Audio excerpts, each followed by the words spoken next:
Indo British advanced pain clinic నొప్పి మాయం surgery దూరం ఫర్ అపాయింట్మెంట్స్ 9155515563. అందరికీ నమస్కారం. నేను మీ ఆయుర్వేద డాక్టర్ చిట్టిపుట్ల మధుసూదన శర్మని. మనం ఈ వీడియోలో వెయిట్ లాస్ అయ్యేందుకు లవంగాలతో వైద్యం అనేటువంటి ఆసక్తిదాయకమైనటువంటి అంశాన్ని గురించి తెలుసుకోబోతున్నాం.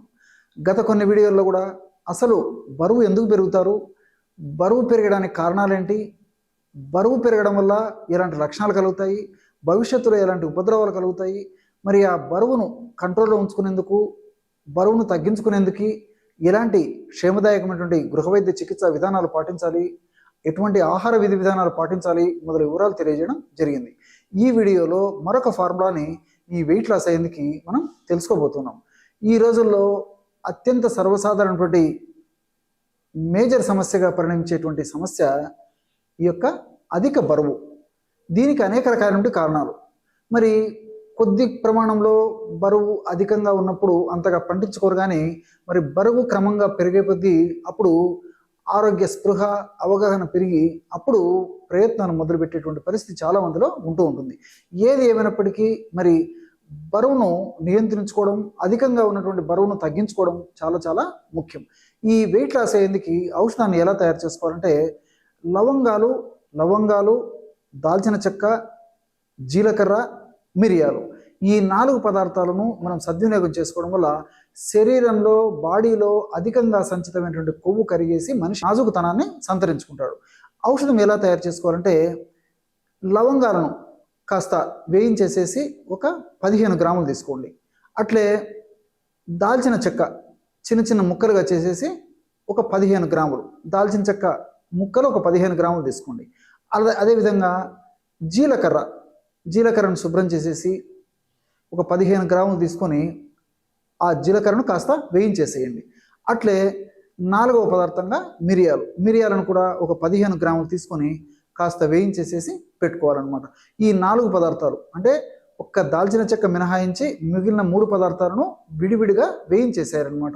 ఈ 4 పదార్థాలు ఒక్కొక్కటి 15 గ్రాముల చొప్పున తీసుకొని ఈ 4 పదార్థాలు అన్నిటినీ కలిపేసి ఒక మిక్సీలో వేసేసి బాగా కలిపేసేసి చూర్ణంగా తయారు చేసుకోండి. ఈ విధంగా చూర్ణంగా తయారైన తర్వాత దాన్ని జల్లించేసేసి ఆ యొక్క చూర్ణాన్ని ఒక గాజు సీసాలో నిల్వ ఉంచుకొని రోజు వాడుకోవాలి. ఎలా వాడుకోవాలంటే రోజు ఒక్కసారి ఔషధాన్ని తయారు చేసుకొని ఆ యొక్క ఔషధాన్ని 2 సార్లు వాడుకోవచ్చు. ఎలాగంటే రోజు ఉదయం పూట ఒక 200 ml అంటే 200 మిల్లీలీటర్ల నీళ్లు తీసుకోవాలన్నమాట. ఒక పాత్రలో 200 మిల్లీలీటర్ల నీళ్లు తీసుకొని అందులో 2 నుంచి 2.5 గ్రాము, అంతకంటే ఎటువంటి పరిస్థితుల్లో ఎక్కువ వాడుకోకూడదు అనమాట. 2 గ్రాములు చాలా వరకు సరిపోతుంది. మరీ అంత అవసరమయ్యి మరీ ఎక్కువ వెయిట్ ఉన్నటువంటి వాళ్ళైతే 2.5 గ్రాము వరకు అంటే ఇంచుమించు 1/2 టీ స్పూన్ వరకు వాడుకోవచ్చు అనమాట. అంతకంటే ఎక్కువ వాడితే కొంతమందిలో మరి వేడి చేసేటువంటి తత్వం ఉంటుంది కాబట్టి ఆ వేడి అలా అతిగా చేయకుండా ఉండేందుకు నేను చెప్పినటువంటి డోస్ అయితే సరిపోతుంది అనమాట. ఈ విధంగా 2 నుంచి 2.5 గ్రాముల చూర్ణాన్ని ఆ నీళ్ళలో వేసి పొయ్యి మీద పెట్టేసి 100 మిల్లీలీటర్ల నీళ్లు మాత్రమే మిగిలేటట్లు సన్న మంట మీద, బాగా గుర్తుంచుకోండి, ఔషధం త్వరగా తయారు కావాలనేటువంటి ఉద్దేశంతో మీరు ఎక్కువ మంట పెడితే ఈ యొక్క ఔషధ గుణాలు తగ్గిపోయేటువంటి అవకాశం ఉంటూ ఉంటుంది. కాబట్టి సన్న మంట మీద 100 మిల్లీలీటర్ల నీళ్లు మాత్రమే, అంటే 200 మిల్లీలీటర్ల నీళ్లు తీసుకున్నాం కదా, 100 మిల్లీలీటర్ల నీళ్లు మాత్రమే మిగిలేటట్లు మరిగించి దించి చల్లారిన తర్వాత వడగట్టేసి ఆ వడగట్టినటువంటి ఆ 100 ml ఆ కషాయాన్ని ఉదయం పూట ఒక 50 ml కషాయము, సాయంత్రం పూట కాస్త వెచ్చజేసి మరలా 50 ml కషాయము సేవించాలి. ఈ విధంగా క్రమం తప్పకుండా రోజు 2 సార్లు ఈ యొక్క ఔషధాన్ని ఈ పద్ధతిలో వాడుకోవడం వల్ల చాలా సమర్థవంతమైనటువంటి ఫలితాలు, అద్భుతమైనటువంటి ఫలితాలు శీఘ్రంగా వెంటనే కలిగేందుకు అవకాశం ఏర్పడుతుంది. ఆధునికంగా మనం ఆలోచించినప్పటికీ ఈ లవంగాల్లో యూజినాల్ అనేటువంటి రసాయన పదార్థం ఉంది.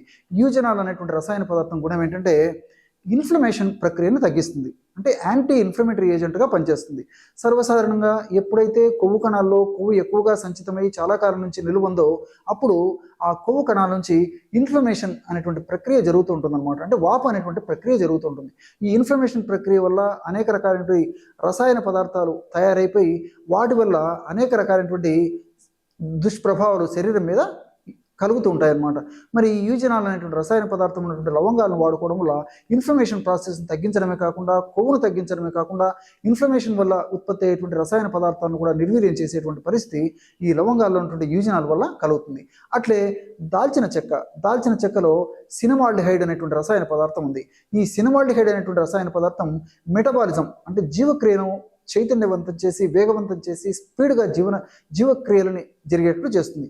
ఎప్పుడైతే జీవక్రియలు వేగవంతమై స్పీడ్గా జరుగుతాయో అప్పుడు శరీరంలో కణాల్లో, ముఖ్యంగా ఈ యొక్క కొవ్వు కణాల్లో సంచితమైన కొవ్వు త్వరగా కరగడం మొదలై చాలా త్వరగా ఆ సమస్య నుంచి బయటపడేందుకు అవకాశం ఏర్పడుతుంది.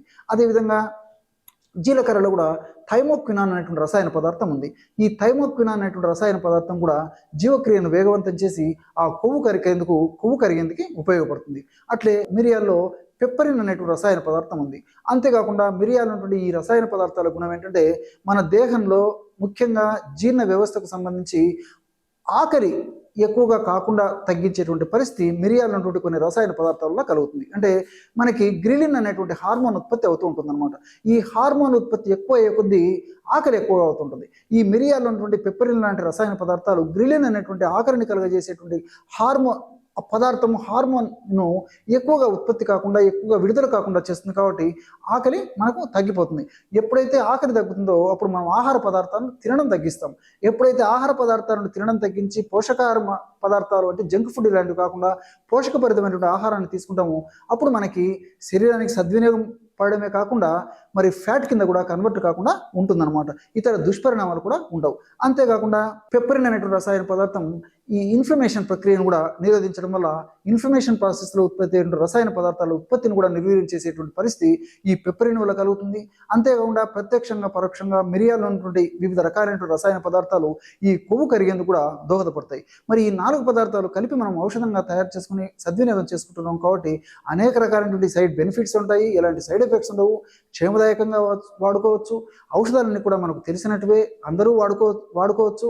అదేవిధంగా తయారు చేసుకోవడం సులువు, వాడుకోవడం సులువు, ఫలితాలు కూడా చాలా త్వరగా సమర్థవంతంగా వస్తాయి. కాబట్టి మరి దీర్ఘకాలం పాటు వాడినప్పటికీ ఎలాంటి ఇబ్బందులు కూడా కలవు. కాబట్టి మరి క్షేమదాయకంగా ఉండేటువంటి ఇలాంటి ఔషధాలను వాడుకోవడం వల్ల చక్కటి ఫలితం మన సొంతం అవుతుంది. చూశారు కదా ఎటువంటి సులువైనటువంటి ఔషధ యోగాన్ని వెయిట్ లాస్ అయ్యేందుకు మీరు ఈ వీడియోలో తెలుసుకున్నారో.